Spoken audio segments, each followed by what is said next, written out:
Turn the music up, turn me down. Google. Roc Nation is just the association. Roc Nation is fam. I'm not signed to Roc Nation. I'm not a Roc Nation DJ. But I always rep Roc Nation because of the association with Jay and with the movement.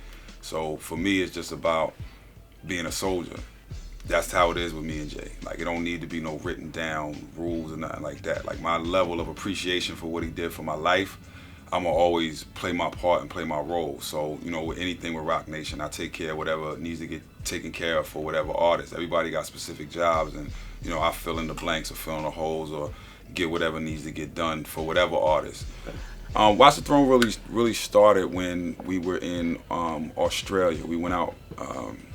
We did a month with U2. Jay opened up for U2 as part of a Live Nation thing.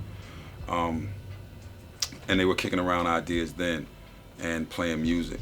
But I think in Jay's mind, as he kind of explained it, is he felt like they overproduced it and that it was so much that the average listener wouldn't have got it. So they stripped all that stuff back down and then started all over again. So with anything, it's like I fit into the hole where I need to fit in. So for this album, it was sort of weird for me because Kanye has his own team and way of working. So it was like Jay kind of going into their world and working that way. So it was like me having to step back and go, okay, well, now on this, I'm just going to be an observer and give my opinion versus me hands-on working on the album. So that was like a new experience for me with Jay putting out an album and me not necessarily being at every session. So it was fun too to an extent to just be able to hear good music and go, oh, I like that or I don't like that. So that was really my involvement in it. The stuff that I had recorded in the beginning ended up not being used, and we'll probably, you know, maybe go back to some of that stuff for Jay's next album. Because of the status and the size of Jay-Z as an artist, you're not really looking at Roc Nation as an independent record label, but that's really what it is. So if you have Roc Nation as an independent company, then we can go and outsource whoever we need to do whatever we need. So if you look at a Jay-Z album that was done with Warner Brothers, that's us going back to a group of people that we're very comfortable with. You know, everybody knows that the people that are over there now were the original Def Jam people, and we've been rocking with them for years, so why not put out an album with the people that you're comfortable with? Then if you have a J. Cole situation, we're figuring out the best way and the best place to put his album out, and you know, if you look at the numbers, it was the right decision. So if an artist comes through and they sign a Roc Nation, let's say J. Cole, then of course I'm going over songs with him, he's playing me songs, I'm giving him my opinion, and it's not about like no credit or nothing like that. It's just about the whole fam and the whole unit, and that's, to me, I like rolling like that. So that's really what it is. It's my affiliation with Jay, and whatever that he does, I'm gonna support and make sure that, you know, I work to the best of my ability to make sure whatever we do succeeds. Jay Electronica is definitely going to be an incredible special album, and I'm by no means do I ever want to rush it. It will be served when it's time. It's coming soon, but I don't want to put a time limit on it because it's just, the magic happens when the magic happens, and when he's ready, he will come out. Jay Electronica makes music that touches my soul because he's not worried about what the latest trend is. He's very specific in what he's trying to accomplish with his music.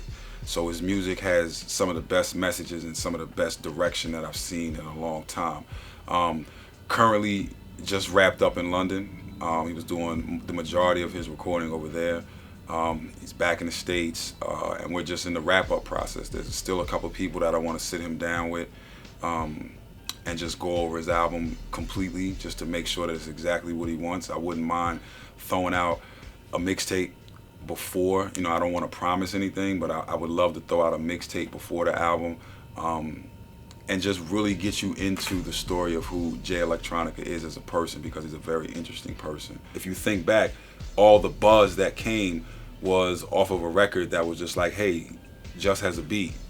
You know, I'm put a rhyme to this, and it wasn't a, you know, let's go to Hot 97 and play it, let's, you know, premiere it with this DJ or that DJ. It was actually just you know what I'm saying, on satellite radio going, okay, this is all the stuff that I have in my, you know, in my computer, let me play this song. And like I said, nobody else remembers all the other stuff that he was playing that night because Exhibit C was just that strong.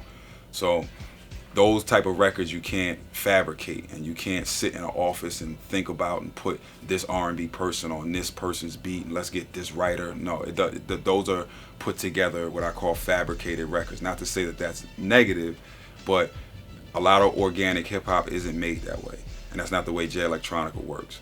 So when he comes with the records, they're going to be that powerful and that impactful that his fan base is going to stand up and say, okay, this is the reason why we love this guy, and this is also what we're missing from the game right now.